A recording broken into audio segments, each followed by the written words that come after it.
Hi there and welcome to this week's edition of the Cruise News Roundup from the Solo Muster Drill. It's May 25th, 2025 and it's been a busy week in the cruise industry.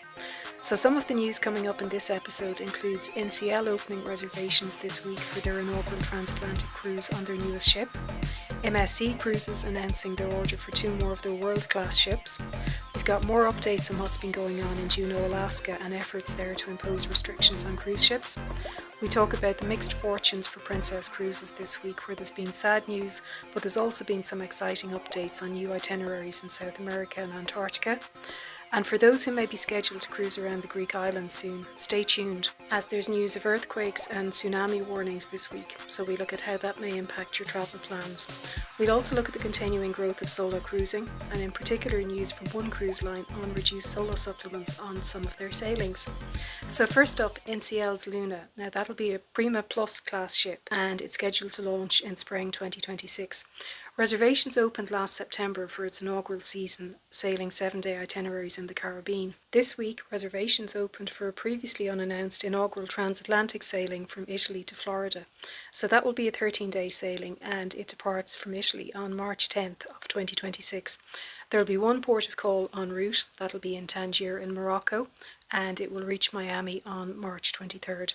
So if you want to be one of the absolute first passengers to experience the new Luna, you may want to check that out quite quickly. In more new ship news, we have MSC Cruises, and they continue to push to join the big boys and girls of the cruise industry.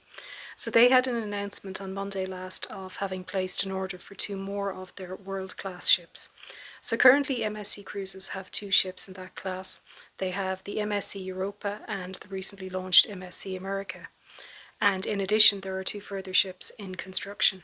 So they will be the MSC Asia. Now that'll be deployed to Asia when it launches in 2026, and also the MSC Atlantic, and that's expected to home port in Florida once it's unveiled in 2027. The World Series of ships has been applauded for its environmental credentials, and all are LNG powered. The 2 existing ships each have a capacity of 5,400 passengers. That's based on double occupancy, and the 2 new ships just ordered are expected to be of a similar size and design. So at the moment, the new ships are simply being referred to as World Class 5 and World Class 6, and further details are yet to be announced. Moving on to news from Princess Cruises, and it's certainly been mixed this week. So on Monday there was the very sad and unexpected news from the Diamond Princess. So that's currently in Asia and was in the midst of a 19-day itinerary visiting Japan, South Korea and Taiwan. Regrettably, Captain Michele Bartolome is said to have suffered a sudden medical emergency and passed away on Monday night. The captain had been with Princess Cruises for 30 years, and his loss has undoubtedly come as a great shock to his crew and also to the passengers on board. The sailing is continuing on, and a staff captain has taken command of the ship. Princess Cruises has also been dealing with the situation on the Enchanted Princess this week. Now that's been doing a 7-day Caribbean itinerary from Fort Lauderdale, and it was due to have scheduled ports of call on Princess Keys in the Bahamas, that's Princess Cruises' private island, and also stops in Puerto Rico, Dominican Republic, and on Grand Turk Island in the Turks and Caicos. So it's been reported that many guests on board were suffering from respiratory and gastrointestinal illness. Reports suggest that at least 50 people have been impacted. So as a result of the extent of the sickness outbreak on board, the ship was denied entry to Grand Turk on Thursday, less than an hour before it was scheduled to dock. Health officials from the Turks and Caicos determined that the extent of sickness on board presented too much of a risk for the small island of Grand Turk. So the ship remained at sea for the day instead. Passengers scheduled to embark on the next sailing of the Enchanted Princess from Port Everglades on Saturday were advised during the week not to arrive at the port early, as boarding may be delayed due to the sanitisation regime that will be ongoing on board before the new cruise. In more upbeat news from Princess Cruises, it's been announced that the Majestic Princess will sail a number of exciting itineraries in South America and Antarctica in the 2026 and 2027 season. The Majestic Princess is one of the royal class of ships with a capacity of 3,560 passengers based on double occupancy, and it will be the biggest and the newest ship of the Princess fleet that has ever been deployed to the region. So itinerary options range from 15 to 33 days. Now for many this is undoubtedly a complete bucket list cruise destination. The 33-day itinerary, for example, which is entitled Brazilian and Cape Horn Grand Adventure, departs from Fort Lauderdale and will end in Santiago in Chile. It will provide guests with the opportunity to visit 15 ports across the Caribbean, Brazil, Uruguay, Argentina, the Falkland Islands and Chile. And most significantly will also include for the first time scenic cruising in the Beagle Channel fjords and the Glacier Alley in Chile. Reservations have just opened for these very special itineraries, and at present there are some very good incentives available for reservations made by June 14th of 2025, including generous onboard credit and also shore excursion credit. Moving now to Alaska, where the concerns of communities about the impact of cruise tourism was back in the news again this week. So in April this year, the city and borough of Juneau certified a ballot petition to limit cruise ships.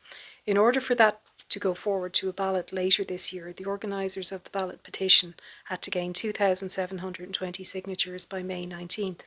So that date has come and gone, and the group organising it have confirmed that the petition has been withdrawn as they failed to reach the required amount of signatories. The petition proposal sought to cap the number of cruise ship visits to Juneau to 1.5 million per annum, to accommodate a maximum of 5 ships per day, with a daily cruise passenger limit of 16,000, and that would be further reduced to 12,000 on Saturdays. And it also proposed a shorter cruise season that would run only from May to September. So for now, it appears that the balance of support amongst the population of Juneau remains with the seasonal cruise industry. While this is undoubtedly good news for anyone planning a cruise to Alaska, not so good news also came from Juneau this week, and it could affect your Alaska cruise budget. So on Monday last, the Juneau Assembly unanimously approved a plan to significantly increase docking fees for cruise ships at its 2 city docks. The increased charges will come into effect for the 2026 season and will roughly double current docking fees. In 2024, the city earned approximately $2.5 million from docking fees. This is now estimated to grow to earnings of almost $5 million in 2026. Given the substantial increase, it seems inevitable that cruise lines will most likely pass on some of the increased cost to passengers. Now to take a look at the potential for more immediate impacts on cruising, particularly if you're due to sail around the Greek islands anytime soon. So on Thursday morning, residents and tourists on many Greek islands, as well as those on board cruise ships in the Aegean Sea, woke to a 6.1 magnitude earthquake. The epicentre was over 50 kilometres off the coast of Crete, and it's reported to have been felt as far afield as Turkey and Israel. Amongst the cruising community, there have been several reports online from people who experienced it firsthand while on board cruise ships. 5 ships were scheduled to drop anchor for a day in Santorini, and a number of those had already arrived at their anchor point when the quake hit.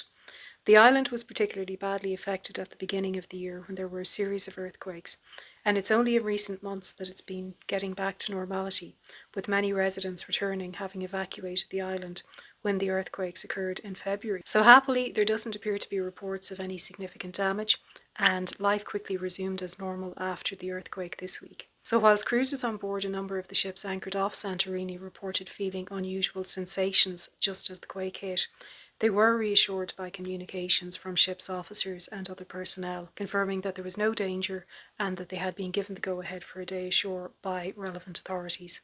Despite this being the case for Santorini at present, it's important, however, to be aware that following the earthquake, which was most strongly felt elsewhere, particularly across the island of Crete, tsunami warnings were issued by the European Mediterranean Seismological Centre. So if you're scheduled to have a port call in Crete or at any other of the locations dotted around the Aegean Sea, it would be prudent to be aware of the situation, but it would seem that there's no need to be unduly concerned. Experts in seismology have suggested that while aftershocks of up to a magnitude 5 are possible in the days following the earthquake, the risk of a tsunami remains low due to the extensive depth at which the earthquake actually occurred. So if you're scheduled to be on a cruise around the Greek islands at any point in the near future, just keep an eye on the situation and potentially be prepared for itinerary changes that may arise if further seismic activity occurs.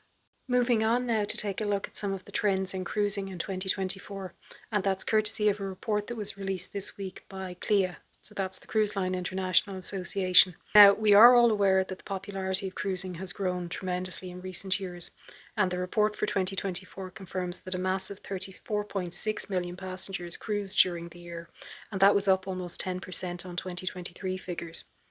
And cruise passengers are also becoming younger each year. The average age of a cruiser in 2024 was 46.5 years old, and there are also a growing proportion of cruisers in the 20-year-old to 39-year-old age bracket. So relative to other types of holidays or vacations, such as all-inclusive resorts, ocean cruising recorded the highest satisfaction rating. The report from CLIA also confirmed what we solo cruisers already knew. Cruising is becoming increasingly popular amongst solo travellers.